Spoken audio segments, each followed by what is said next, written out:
नमस्कार विद्यार्थी मित्रांनो, आपण पाहत आहोत पेशी व पेशी अंगके. मी विनोद नाईक, इयत्ता 8वी विज्ञान यामधील हा 10वा लेसन आहे, ज्याच्यामध्ये आपण पेशीविषयी आणि त्यांच्या अंगकांविषयी स्टडी करणार आहोत. तत्पूर्वी ह्या सेशनच्या अगोदर जो सेशन झाला त्याच्यामध्ये पेशींची रचना कशी असते, वनस्पती पेशी आणि प्राणी पेशी यांच्यामध्ये काय फरक असतो याच्याविषयी सुद्धा आपण बघितलं. आता ह्या सेशनमध्ये आपण बघणार आहोत विविध पेशी अंगके काय कार्य करतात.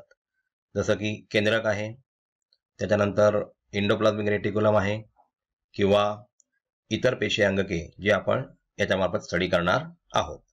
तर आता मग बघूया पेशी अंगके म्हणजेच सेल ऑर्गॅनेल्स, त्यांची अंतर्गत रचना आणि त्याचप्रमाणे त्यांचं कार्य. बघा,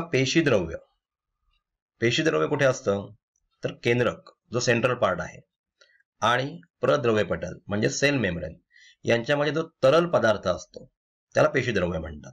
तरल म्हणजे लिक्विड टाईप पदार्थ जो आहे त्याला पेशीद्रव्य म्हटलं जातं. आता हा पदार्थ चिकट असून तो सतत हालचाल करत असतो. लक्षात घ्या विद्यार्थी मित्रांनो, हा चिकट असा पदार्थ असतो आणि तो सतत हालचाल करतो. आता हे पेशीद्रव्यात असतं काय काय तर अमिनो आम्ल, ग्लुकोज, जीवनसत्वे हे पदार्थ साठवलेले असतात, म्हणजे विटॅमिन्स वगैरे त्याच्यामध्ये साठवलेले असतात. आपल्या स्लाइडवर बघा एक कांद्याचा पापुद्रा आपल्याला दिसतोय, तो मायक्रोस्कोप खाली बघितला गेलेला आहे आणि त्याची स्लाइड बनवलेली आहे. त्याच्यामध्ये आयोडीन नावाचं एक रंजक टाकलेलं आहे. तर ह्याच्यामध्ये आपल्याला पेशी भित्तिका दिसते, कारण ही वनस्पती आहे म्हणून त्याला पेशी भित्तिका असणार यांच्या सेल्सला. त्यानंतर पेशी द्रव दिसतोय आणि रिक्तिका त्या दिसत नाहीत, पण ह्याच्यामध्ये रिक्तिका असतात. पण बघा इथे केंद्रक जो डिस्टिंक्ट पार्ट आहे ज्याच्याविषयी आपण येणाऱ्या सेशनमध्ये बघणार आहोत. तर हा केंद्रक आपल्याला डिस्टिंक्ट जांभळ्या कलरचा या पेशीमध्ये दिसत आहे.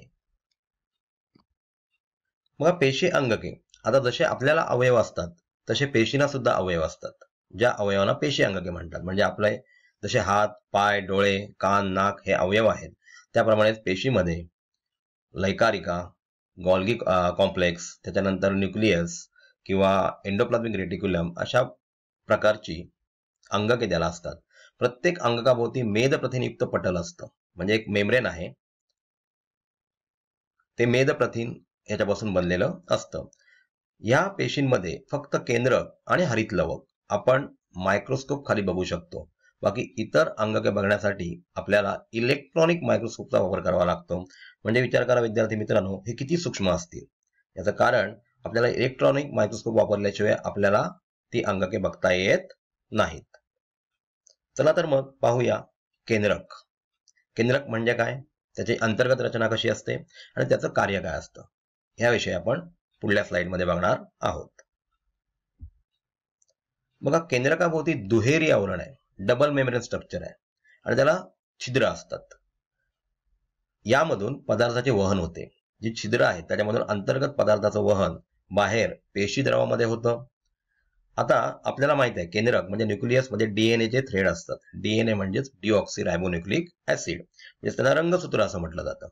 ही पातळ दोऱ्यासारखी असून पेशी विभाजनाच्या वेळी त्याचे रूपांतर गुणसूत्रांमध्ये होते, म्हणजे क्रोमोझोम मध्ये होते.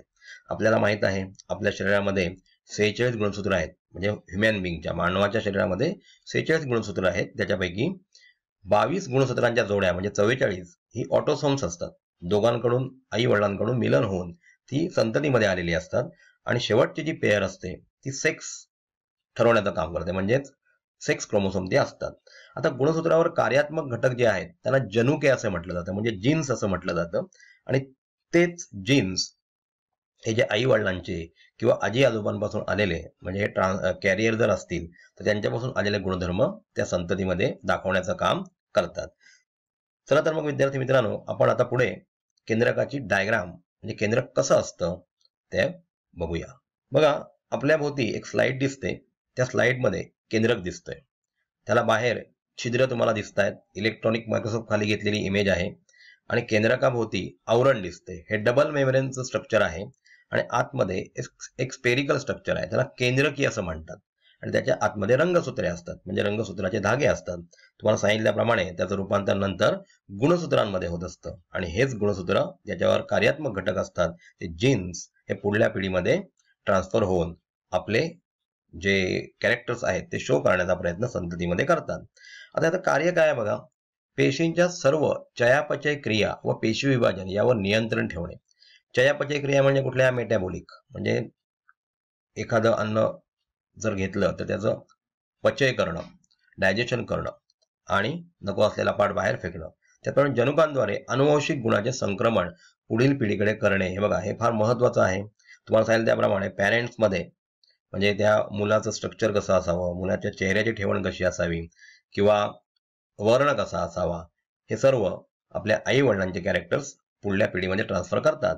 कधी कधी आपल्या आजी आजोबांद्वारे ते कॅरेक्टर त्यांच्या मुलांमार्फत आपल्यामध्ये ट्रान्सफर होत असतात.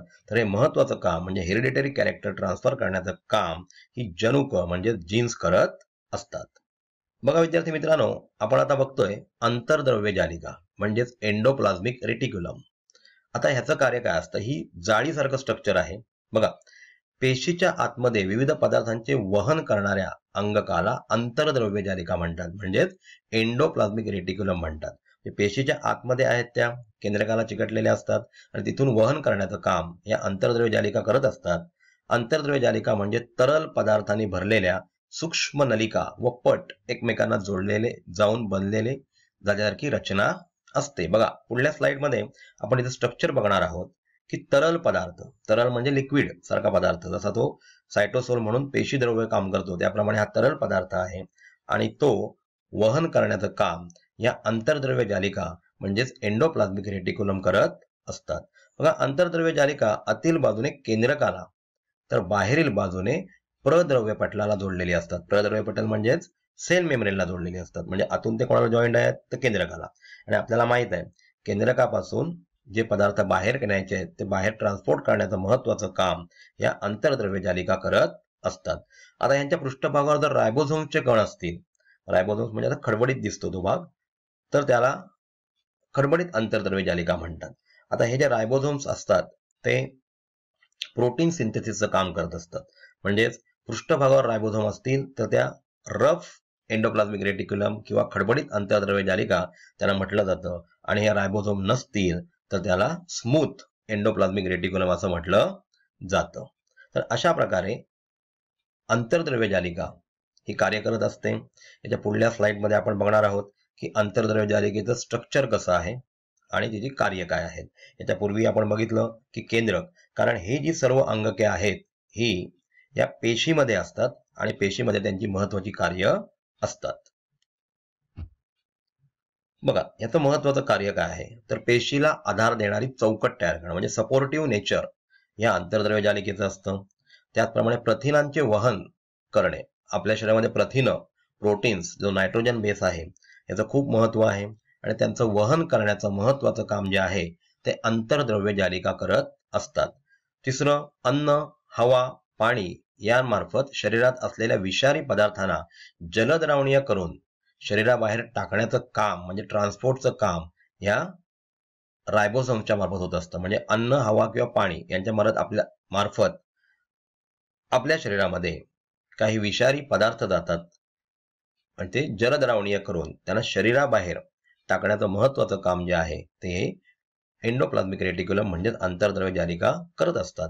बघा आंतरद्रव्य जालिकेची स्लाइडवर आपल्याला त्याची रचना दिसत आहे, त्याची डायग्राम दिसत आहे.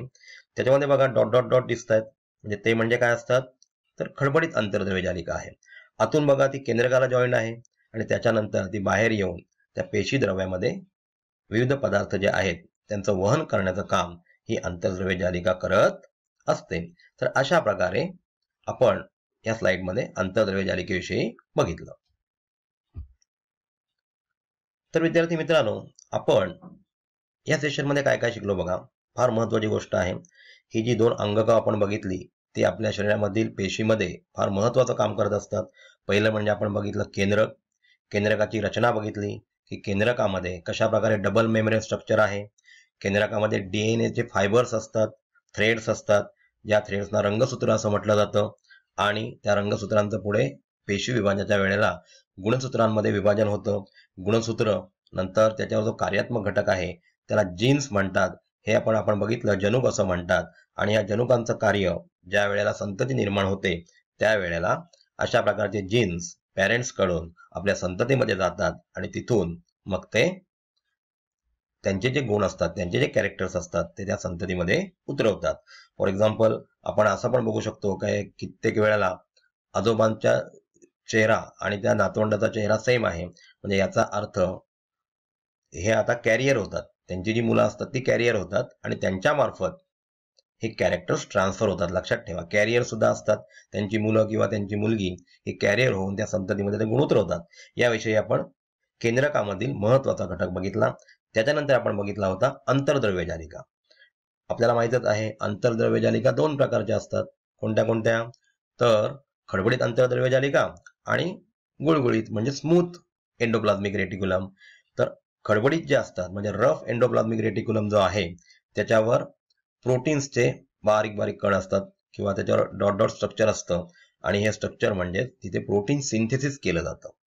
अंतर्द्रव्य जालिका जी आहे ती आतून केंद्रकाला जॉईंट असते आणि त्याच्यानंतर ती पुढे केंद्रकामधील महत्वाच्या पदार्थांचं ट्रान्सपोर्ट करण्याचं काम तिथे करत असते. अंतर्द्रव्य जालिका काही विषारी घटक जे असतात जे हवा, पाणी किंवा अन्नामार्फत आपल्या शरीरामध्ये पोहोचतात त्यांना जलद्रावणीय करून त्यांना बाहेर फेकण्यासाठी सुद्धा मदत करत असतात. याच्याविषयी आपण या स्लाइडमध्ये बघितलं. पेशींना आधार देण्याचं महत्वाचं काम सुद्धा अंतर्द्रव्य जालिका करत असतात. तर आता येणाऱ्या पुढल्या सेशनमध्ये आपण पाहणार आहोत की कशा प्रकारे प्लास्टिड्स किंवा लैकारिका किंवा गोल्गी कॉम्प्लेक्स यांचं स्ट्रक्चर म्हणजे ही जी पेशी अंगके आहेत त्यांची कार्य काय आहेत, त्यांची रचना कशी असते याविषयी आपण पुढल्या सेशनमध्ये स्टडी करणार आहोत. तर विद्यार्थी मित्रांनो, AAS विद्यालय म्हणजेच एनी टाइम एनीवेअर स्कूल हे एक असं विद्यालय आहे की ज्यामध्ये आपण 6वी ते 10वी पर्यंतचा ऑनलाईन कोचिंग घेऊ शकता. इंटरनेटच्या माध्यमातून आपल्या घरी हे ॲप पोचतं. म्हणजे हे स्कूल सारखंच एक ॲप आहे जिथे आपल्याला योग्य मार्गदर्शन मिळतं, आपल्याला भरपूर टेस्टचा सराव करायला इथे मिळतो. तसेच आपल्या काही क्वेरीज असतील तर त्या क्वेरीजचं सोल्युशन सुद्धा या ॲपच्या मार्फत आणि तज्ज्ञ शिक्षकांमार्फत आपल्याला मिळतं. तर आपण आजच या ॲपला रजिस्टर्ड करा आणि आपलं उज्ज्वल भवितव्य निश्चित करा. धन्यवाद.